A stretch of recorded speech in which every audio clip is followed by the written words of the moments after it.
콜옵션, 풋옵션, 완전 정복 5강. 채권의 콜옵션이란 무엇일까? 누가 채권을 되사거나 상환할 권리를 가질까? 지금까지는 풋옵션을 집중적으로 공부했습니다. 풋옵션. 채권에서는 흔히 조기 상환 청구권이라는 형태로 등장한다고 했습니다. 투자자가 약속된 조건이 되면 회사에 내 돈을 돌려주세요 라고 요구할 수 있는 권리입니다. 그리고 풋옵션이 대규모로 행사되면 회사에서는 현금이 빠져나갈 수 있습니다. 그래서 우리는 회사의 현금, 영업활동 현금 흐름, 다른 부채, 상환 능력까지 함께 확인해야 한다고 배웠습니다. 이제 오늘부터는 반대쪽을 보겠습니다. 바로 콜옵션, call option입니다. 1강에서 아주 기본적인 원리를 배웠습니다. 일반적인 옵션 개념에서 콜옵션은 살 수 있는 권리, 풋옵션은 팔 수 있는 권리라고 했습니다. 하지만 우리가 공부하는 것은 주식 옵션 매매가 아닙니다. 채권에 붙어 있는 콜옵션입니다. 따라서 콜옵션이라는 단어 하나만 보고 판단하면 안 됩니다. 오늘 가장 먼저 기억해야 할 것은 이것입니다. 누가 콜옵션을 가지고 있는가? 이 질문부터 해야 합니다. 왜 그럴까요? 채권에서 콜옵션이라고 부르는 구조가 모두 똑같은 것은 아니기 때문입니다. 어떤 채권에서는 발행회사가 채권을 만기 전에 상환할 수 있는 권리가 있을 수 있습니다. 또 우리가 주식시장에서 시비 공시를 보다 보면 발행회사나 최대주주 또는 지정된 제3자 등이 시비의 일부를 매수할 수 있는 권리가 설정된 구조도 볼 수 있습니다. 따라서 콜옵션은 무조건 회사가 가진 권리다. 이렇게 외우면 실전에서 틀릴 수 있습니다. 오늘은 먼저 가장 기본적인 발행자 콜옵션 구조부터 이해해 보겠습니다. A 회사가 채권을 발행했습니다. 만기는 5년입니다. 투자자는 회사에 돈을 빌려주고 채권을 받았습니다. 그런데 발행 조건에 이런 내용이 있습니다. 일정 기간이 지나면 발행회사가 약속된 조건에 따라 채권을 조기에 상환할 수 있습니다. 이것을 쉽게 생각하면 회사가 투자자에게 이렇게 말할 수 있는 권리가 있는 것입니다. 만기까지 기다리지 않고 약속된 조건에 따라 이 채권을 먼저 상환하겠습니다. 이것이 채권의 콜옵션을 이해하는 기본적인 구조입니다. 여기서 풋옵션과 비교하면 훨씬 쉽습니다. 풋옵션에서는 누가 먼저 움직였습니까? 투자자. 투자자가 회사에 돈을 돌려달라고 요구했습니다. 반면 발행자 콜옵션 구조에서는 누가 먼저 움직입니까? 발행회사. 회사가 계약 조건에 따라 채권을 조기에 상환할 수 있습니다. 아주 쉽게 비교하면 이렇습니다. 풋옵션. 투자자 쪽에서 상환을 요구할 수 있는 권리. 콜옵션. 발행자 콜 구조라면 회사 쪽에서 조기 상환할 수 있는 권리. 하지만 다시 강조합니다. 실제 공시에서는 반드시 권리자가 누구인지 확인해야 합니다. 그러면 회사는 왜 만기까지 기다리지 않고 채권을 먼저 갚으려고 할까요? 예를 들어 보겠습니다. A 회사가 연 이자율이 높은 채권을 발행했다고 생각해 보겠습니다. 채권을 발행할 당시에는 회사의 재무 상태가 좋지 않았습니다. 그래서 비교적 높은 금리를 제시해야 투자자를 모을 수 있었습니다. 그런데 몇 년이 지났습니다. 회사의 실적이 좋아졌습니다. 신용도도 좋아졌습니다. 시장 금리도 낮아졌습니다. 이제 회사는 더 낮은 비용으로 돈을 조달할 수 있게 됐습니다. 그러면 회사는 생각할 수 있습니다. 비싼 이자를 계속 지급할 필요가 있을까? 발행 조건에 콜옵션이 있다면 조건을 확인한 뒤 기존 채권을 조기 상환하고 더 낮은 비용의 자금으로 바꾸는 전략을 생각할 수 있습니다.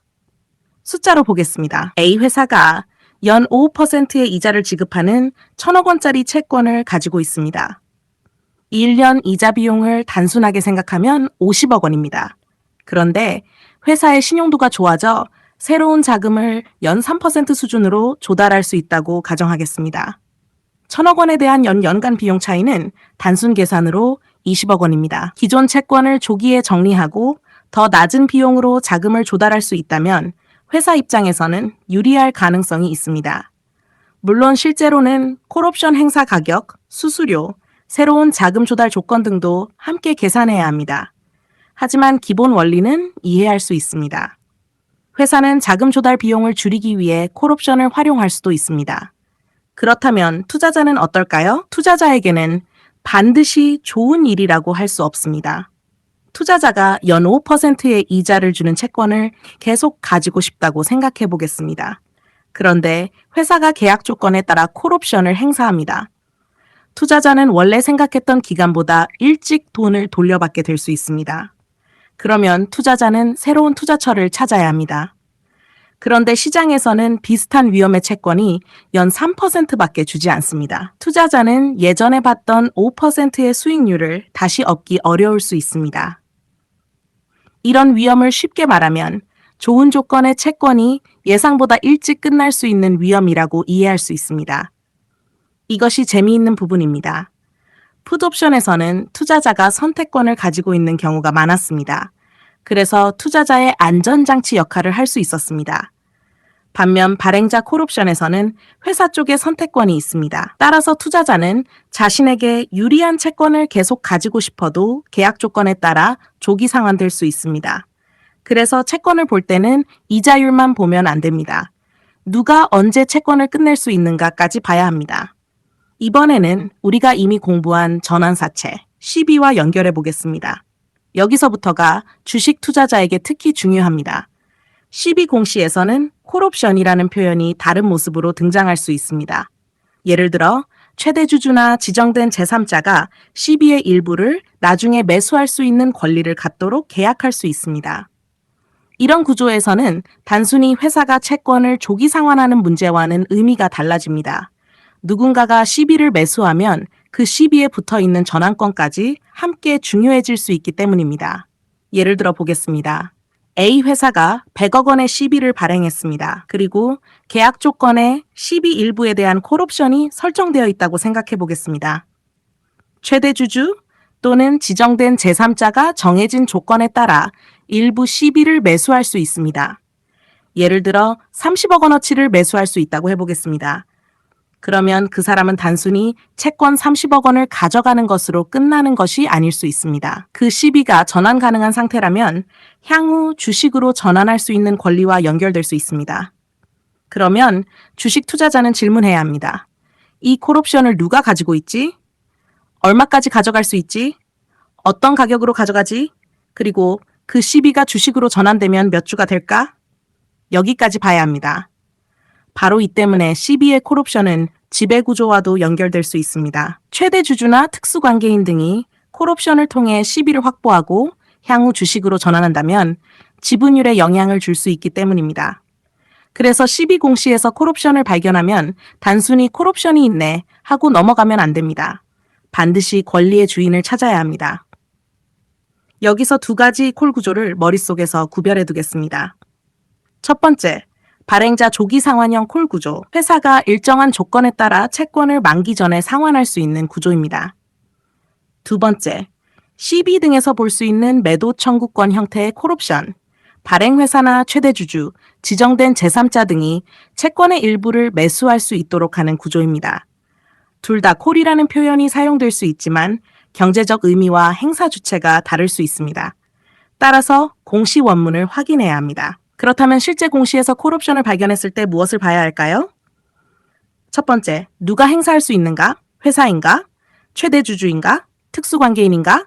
지정된 제3자인가? 먼저 권리자를 확인합니다. 두 번째, 무엇을 대상으로 하는가? 채권 전체인가? 일부인가? 특정 CB인가? 확인합니다. 세 번째, 언제부터 언제까지 행사할 수 있는가? 행사 기간을 봅니다. 네 번째, 얼마에 행사할 수 있는가? 행사 가격과 계산 방법을 봅니다. 다섯 번째, 얼마나 행사할 수 있는가? 전체 채권의 몇 %인지, 금액은 얼마인지 확인합니다. 여섯 번째, CB라면 향후 몇 주로 전환될 수 있는가? 전환 가액과 연결해서 잠재 주식 수까지 계산합니다. 쉽게 기억하겠습니다. 콜옵션을 보면 누가, 무엇을 언제, 얼마에 얼마나, 그리고 10이라면 몇 주로 바뀔 수 있는가? 이 순서입니다. 여기서 또 하나 주의해야 합니다. 콜옵션이 있다고 해서 반드시 행사되는 것도 아닙니다. 왜 그렇습니까? 옵션은 권리이지 의무가 아니기 때문입니다. 조건이 맞지 않으면 행사하지 않을 수도 있습니다. 따라서 콜옵션 가능 물량과 실제 행사 물량도 구별해야 합니다. 이 원리는 우리가 EB와 풋옵션에서 배웠던 것과 똑같습니다. 가능성과 실제 발생은 다릅니다. 예를 들어 최대 30억 원까지 콜옵션 행사가 가능하다고 해서 30억 원 전체가 반드시 행사된다는 뜻은 아닙니다. 실제로 10억 원만 행사될 수도 있습니다. 아예 행사되지 않을 수도 있습니다. 따라서 투자자는 최대 가능 물량을 먼저 파악하고 실제 행사 공시가 나오는지도 계속 확인해야 합니다. 오늘 5강의 핵심은 콜옵션을 단순히 한 문장으로 외우지 않는 것입니다. 콜옵션은 살 권리, 이것은 기본 개념입니다. 하지만 채권 공시에서는 한 단계 더 들어가야 합니다. 누가 무엇을 살 수 있는 권리인가? 또는 발행자 콜 구조라면 누가 어떤 조건으로 조기 상환할 수 있는가? 이것을 확인해야 합니다. 마지막으로 오늘 내용을 정리하겠습니다. 풋옵션을 보면 투자자의 조기 상환 청구권을 생각했습니다. 콜옵션을 보면 무조건 회사라고 생각하지 않습니다. 먼저 권리자가 누구인지 확인합니다. 그리고 행사 기간, 행사 가격, 행사 가능 금액, CB라면 잠재 전환 주식수까지 연결해서 봅니다. 오늘 5강에서 딱 한 문장만 기억하겠습니다. 채권의 콜옵션을 보면 회사가 행사한다고 외우지 말고 누가 어떤 채권을 얼마에 얼마나 가져갈 수 있는 권리인지부터 확인하라. 이 원칙을 기억하면 앞으로 CB 공시에서 콜옵션이 등장했을 때 훨씬 정확하게 그 의미를 읽을 수 있습니다. 콜옵션, 풋옵션 완전 정복 6강. CB의 콜옵션은 왜 최대 주주에게 중요할까? 매도 청구권과 지분율의 관계를 이해하자 5강에서는 콜옵션의 기본 구조를 공부했습니다. 콜옵션, 콜옵션. 기본적인 의미는 살 수 있는 권리. 하지만 채권에서는 콜옵션이라는 말만 보고 무조건 같은 구조라고 생각하면 안 된다고 했습니다. 발행회사가 채권을 조기 상환할 수 있는 구조도 있고 CB에서는 최대 주주나 지정된 제3자 등이 채권의 일부를 매수할 수 있는 매도 청구권 형태의 콜옵션이 등장하기도 합니다. 오늘 6강에서는 바로 이 부분을 집중적으로 공부하겠습니다. 특히 주식 투자자라면 오늘 내용이 중요합니다.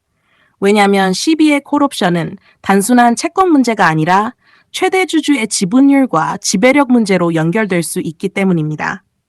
먼저 아주 쉽게 생각해 보겠습니다. A 회사가 100억 원의 전환사채 CB를 발행했습니다. 전환가액은 1만 원입니다. 그러면 100억 원채가 주식으로 전환된다고 단순 가정하면 몇 주가 될까요?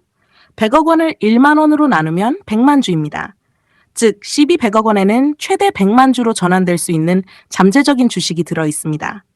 그래서 CB를 볼 때는 채권 금액만 보면 안 됩니다. 항상 생각해야 합니다. 이 채권이 주식으로 바뀌면 몇 주가 될까? 이것이 기본입니다. 그런데 이 CB에 콜옵션이 붙어 있다고 생각해 보겠습니다. 예를 들어 전체 CB의 30%에 해당하는 물량을 최대 주주가 약정된 조건에 따라 매수할 수 있다고 해보겠습니다. 100억 원의 30%, 30억 원입니다. 최대 주주가 30억 원어치 CB를 가져올 수 있는 권리를 가지고 있는 것입니다. 그러면 여기서 중요한 질문이 생깁니다. 최대 주주는 왜 그냥 주식을 시장에서 사지 않고 CB에 대한 콜옵션을 확보하려고 할까요? 이유를 이해하려면 CB의 특징을 다시 생각해야 합니다.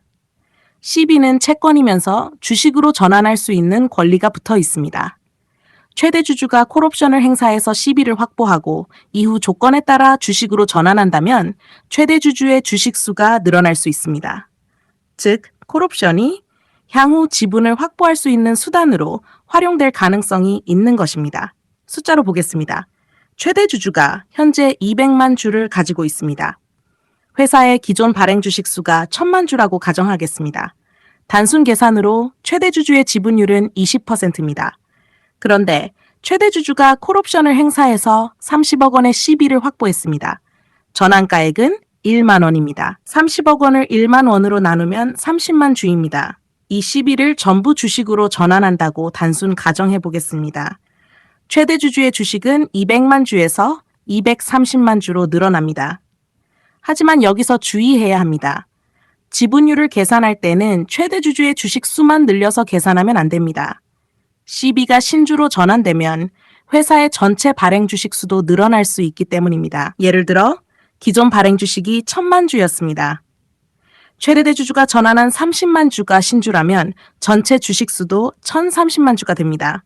그러면 최대 주주의 지분율은 230만 주를 1030만 주로 나누어 계산해야 합니다. 대략 22% 정도가 됩니다. 기존 20%에 서서 지분율이 올라간 것입니다. 물론 실제 상황에서는 다른 CB 투자자들도 전환할 수 있습니다. 스톡 옵션이 있을 수도 있습니다. BW가 있을 수도 있습니다. 유상증자가 있을 수도 있습니다. 따라서 실제 지분율은 모든 잠재 주식수를 함께 봐야 합니다. 하지만 원리를 이해하는 데는 이 정도면 충분합니다. 최대 주주가 12콜 옵션을 확보하면 향후 지분율을 높일 수 있는 가능성이 생길 수 있다.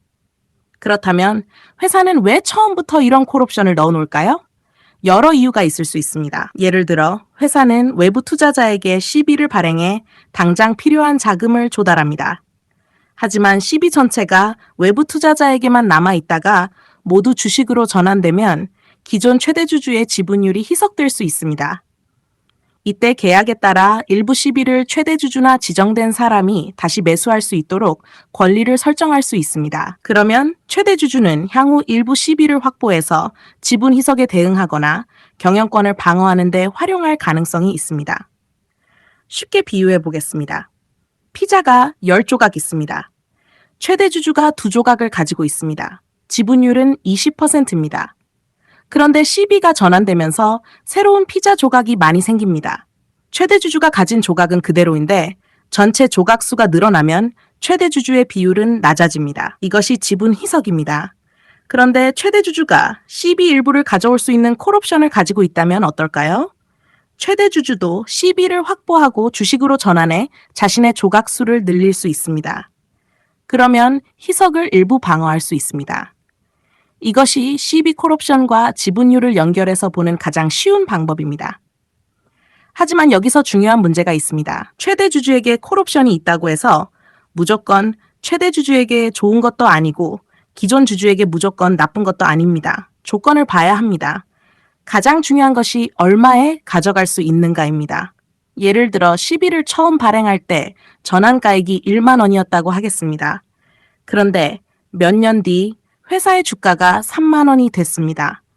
CB를 주식으로 전환할 수 있는 조건이 매우 매력적으로 변할 수 있습니다. 이때 최대 주주가 과거에 약정된 조건으로 CB를 확보할 수 있다면 경제적으로 큰 가치가 생길 수 있습니다. 그래서 주식 투자자는 단순히 콜옵션이 있다는 사실보다 콜옵션 행사 가격과 조건을 반드시 확인해야 합니다. 반대로 주가가 크게 떨어졌다고 생각해 보겠습니다. 전환가액이 1만 원인데 현재 주가가 6천 원입니다. 이 경우에는 CB를 확보한 뒤 주식으로 전환하는 경제적 매력이 상대적으로 떨어질 수 있습니다. 물론 리픽싱이나 다른 계약 조건이 있다면 상황이 달라질 수 있습니다. 그래서 결국 콜옵션도 주가와 전환가액, 리픽싱 조건을 함께 봐야 합니다. 여기서 우리가 앞에서 공부했던 내용이 모두 연결됩니다.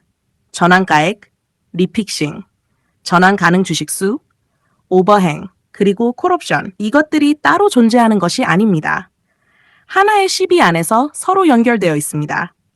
예를 들어 100억 원 CB가 있습니다. 전환가액은 1만 원입니다. 최대 전환 가능 주식은 100만 주입니다. 그런데 리픽싱으로 전환가액이 7천 원으로 낮아졌다고 생각해 보겠습니다. 같은 100억 원이라도 전환 가능한 주식수가 늘어납니다. 그리고 최대 주주에게 CB 일부를 가져올 수 있는 콜옵션이 있다면 최대 주주가 확보할 수 있는 잠재 주식수도 달라질 수 있습니다. 따라서 투자자는 옛날 공시의 숫자 하나만 보고 있으면 안 됩니다. 현재 전환가액을 기준으로 다시 계산해야 합니다. 또 하나 중요한 것이 있습니다. 콜옵션을 행사할 수 있는 사람이 누구인지입니다. 최대 주주일 수도 있습니다. 특수 관계인일 수도 있습니다. 발행 회사일 수도 있습니다. 계약에서 지정한 제3자일 수도 있습니다. 따라서 공시에서 매도 청구권이라는 단어가 나오면 바로 찾아야 합니다. 누가 매도를 청구할 수 있지? 즉, 누가 CB를 넘겨달라고 요구할 수 있는지 확인합니다. 그리고 얼마까지 가능한가? 둬봅니다. 전체 CB의 10%인가? 20%인가? 30%인가? 금액으로는 얼마인가? 이것을 확인합니다. 그 다음 전환가액으로 나눕니다. 그러면 잠재적으로 몇 주를 확보할 수 있는지 대략 계산할 수 있습니다. 예를 들어 CB 발행 금액이 500억 원입니다. 최대 주주 콜옵션 한도가 20%라고 가정하겠습니다. 500억 원의 20%는 100억 원입니다. 현재 전환가액이 5천 원이라면 100억 원을 5천 원으로 나눕니다. 잠재적으로 200만 주입니다. 이제 투자자는 200만 주를 기존 최대 주주의 주식수와 연결합니다.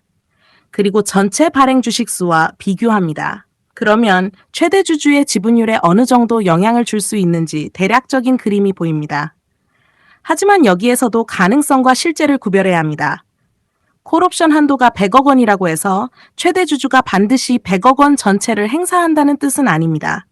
일부만 행사할 수도 있습니다. 행사하지 않을 수도 있습니다. 그리고 시비를 확보했다고 해서 바로 전환한다는 뜻도 아닙니다. 따라서 세 단계를 구별해야 합니다. 콜옵션을 가지고 있다. 콜옵션을 실제 행사했다. 확보한 시비를 실제 주식으로 전환했다. 이 세 가지는 전혀 다른 단계입니다. 주식 투자자가 공시를 읽을 때 이 구분을 하지 않으면 큰 착각을 할 수 있습니다. 콜옵션 부여 공시만 보고 최대 주주 지분이 늘어났네 라고 생각하면 안 됩니다. 아직 권리만 가지고 있을 수 있습니다. 실제로 행사했는지 확인해야 합니다. 행사했다면 시비를 얼마나 확보했는지 봅니다. 그리고 실제로 주식으로 전환했는지도 추가로 확인해야 합니다. 이번에는 기존 주주의 입장에서 생각해 보겠습니다. 최대 주주가 시비 콜옵션을 행사하고 나중에 주식으로 전환하면 전체 주식 수가 증가할 수 있습니다. 기존 주주의 지분은 희석될 수 있습니다.